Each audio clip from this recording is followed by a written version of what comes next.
রাষ্ট্রীয় মর্যাদা প্রদর্শনের জন্য গার্ড অফ অনার সম্মাননা প্রদানের জন্য নারায়ণগঞ্জ গোগনগরের বীর মুক্তিযোদ্ধা আমার শ্রদ্ধেয় নানা আব্দুল মালেক মাতবরের বিদায় সংবর্ধনা জানাজা সংবলিত হচ্ছে আজ সোমবার 13ই মে বাদ জোহর। সবাই আমার নানার জন্য দোয়া করবেন, আল্লাহ পাক যেন তাকে জান্নাত নসিহত দান করেন। গোগনগরের সবাই একত্রিত হয়ে তার শেষ বিদায়ে সাথী হয়ে জানাজায় উপস্থিত হয়েছেন। তো সবাই আমার নানার জন্য অন্তরের অন্তঃস্থল থেকে দোয়া করবেন যেন তাকে জান্নাত নসিব দান করে, আমিন। এলাকার একজন মুক্তিযোদ্ধা, আপনারা জানেন মুক্তিযোদ্ধাদের জানাজা দেওয়ার কতগুলি নিয়ম কানুন আছে। এই জন্য আপনাকে রোজের নিচে খাড়া করে রাখছি, মনে কিছু নেবেন না, কারণ মুক্তিযোদ্ধার পক্ষে সরকার গাঁজা অনার করে, এই মুক্তিযোদ্ধার পক্ষেও গাঁজা অনার করা হবে। আপনারা একটু ধৈর্য ধরে থাকবেন। পাশাপাশি মালেক মিয়ার চলার পথে এবং কথাবার্তায় আপনারা যদি কেউ অসন্তুষ্ট হইয়া থাকেন, আল্লাহর হস্তে এই মালেক মিয়াকে আপনারা ক্ষমা করে দিবেন। আপনাদের কাছে মুক্তিযোদ্ধাদের তরফ থেকে আপনাদের কাছে সবার কাছে অনুরোধ করি, আপনারা সবাই মাফ করে দিবেন। পাশাপাশি মালেক মিয়ার কাছে যদি কেউ পানা দেনা থাকে, মালেক মিয়া যদি কেউ কাছে পায়, তার ছেলে আছে, তার জামাই আছে, তার সাথে যোগাযোগ করবেন। পাশাপাশি মালেক মিয়া যদি কেউ কাছে জানা থাকে, আপনার কাছে অনুরোধ ছিল, ছেলেরা আছে, জামাই আছে, তার সাথে দেখা করবেন, ইনশাল্লাহ এটা সমস্যার সমাধান হয়ে যাবে। আর আপনারা এই মালেক মিয়ার জন্য খাস করে দোয়া করবেন, মালেক মিয়া যেন আল্লাহ ব্যস্ত নসিব করেন। ধন্যবাদ সবাইকে। মুসলিম যারা অনেক দূর আসছেন, আমার শ্বশুর একজন মুক্তিযোদ্ধা ছিলেন। এখানে অনেক মুক্তিযোদ্ধা আছে, আমার মামা লাগেন, আমার ভাইও লাগেন, আমার কাকাও লাগেন।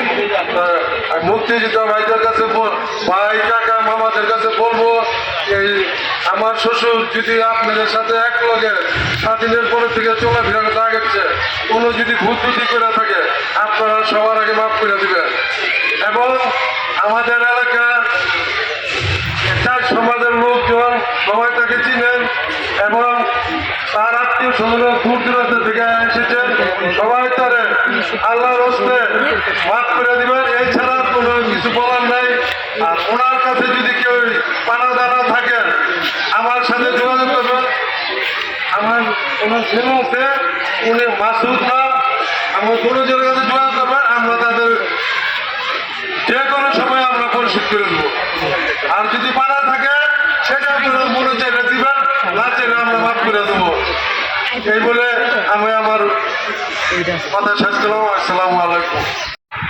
আমি মোহাম্মদ শাহাদাত হোসেন, অফিসার ইনচার্জ, নারায়ণগঞ্জ সদর মডেল থানা, নারায়ণগঞ্জ। আমি আপনাদের কাছে প্রথমে একটু ক্ষমা চেয়ে নিচ্ছি। আমাদের যে পুলিশের যে পার্টিরা, সালামি পার্টিরা, তারা একটু যানজটের কারণে পিছিয়ে কাজ চলতেছে, আপনারা জানেন। একটু তাদের দেরি হচ্ছে, তারা চলে আসতেছে। আপনারা এখানে যার নামাজে জানাজার জন্য আসছেন, আমরা আসলে সবাইকেই কিন্তু একদিন আল্লাহর দরবারে চলে যেতে হবে। আমরা সবাই একদিন চলে যাব। প্রত্যেক মানুষকেই এই মৃত্যুর স্বাদ গ্রহণ করতে হবে। কেউ এর থেকে আমরা রেহাই পাবো না। এখানে যারা বক্তব্য রেখেছেন সবাই কিন্তু বলেছেন এরা ভালো মানুষ। এই লোকটি আব্দুল মালেক সাহেব ভালো মানুষ ছিলেন। উনি 2 পুত্র এবং 2 কন্যা সন্তান রেখে গিয়েছেন।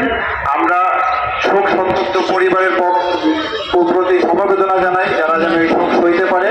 পাশাপাশি আমরা সবাই এই মরহুমের জন্য দোয়া করব। তাদের জন্য কিন্তু আমরা একটা দেশ পেয়েছি, একটা জাতি পেয়েছি। আজ যদি তারা এই দেশ স্বাধীন না করতো, আমরা কিন্তু আজকে এই ওসি হইতে পারতাম না, ডিসি হইতে পারতাম না, আমরা এই অবস্থানে আসতে পারতাম না। যে কারণে তাদের এই দেশের প্রতি অবদান, এই জাতির প্রতি তাদের অবদান অপরিহার্য। আমি তার আত্মার মাগফিরাত কামনা করে এখানেই শেষ করছি। সবাইকে ধন্যবাদ। সবাইকে আসসালামু আলাইকুম।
ধন্যবাদ সবাইকে। সবাই জানাজার জন্য প্রস্তুতি নেন।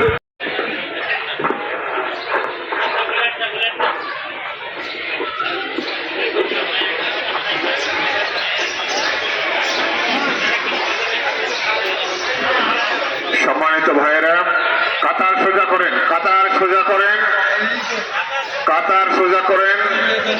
যাহারা মাঠ তো খালি আছে, আপনারা যারা ছায়াতে পিছনে দাঁড়াইছেন দয়া করে এই অল্প একটু 2-3 মিনিটের জন্য আপনারা বাম দিকে যেয়ে কাতার সোজা করে সকলে মাঠে দাঁড়ান, মাঠ পুরা করে দাঁড়ান। এখন নিয়ত বলা হচ্ছে নাওয়াইতু আন উওয়াদ্দিআ লিল্লাহি। জানাজার নামাজ পড়ে তোমার মহান দরবারে হাত উত্তোলন করলাম, মেহেরবানি করে ভুল ত্রুটি মাফ করে প্রিয় নবীজির উসিলায় তোমার মহান দরবারে কবুল করো আল্লাহ। আমাদের সকল নেক আমলের সওয়াব সালাত ও সালাম প্রিয় নবীজির দরবারে সোনার মদিনায় পৌঁছায়া দাও। হযরতে আদম আলাইহিস সালাম থেকে শুরু করে আজ পর্যন্ত যত মুমিন মুমিনাত মুসলমান নরনারী দুনিয়ার থেকে ইন্তেকাল করে বিদায় নিয়ে কবরবাসী তাদের সকলের কবরে সওয়াব পৌঁছায় দাও। আমাদের মা বাবা দাদা দাদি নানা নানি বংশধর যাহারা কবরে, মহল্লাবাসী গ্রামবাসী দেশবাসী যাহারা কবরে, সবার কবরে সওয়াব পৌঁছায় দাও। সকলের কবর আযাব মাফ করে সকলের কবরকে জান্নাতের বাগান করে দাও।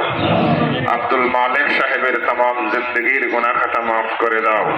পরকালে তাকে জান্নাতবাসী হিসেবে কবুল করে নাও।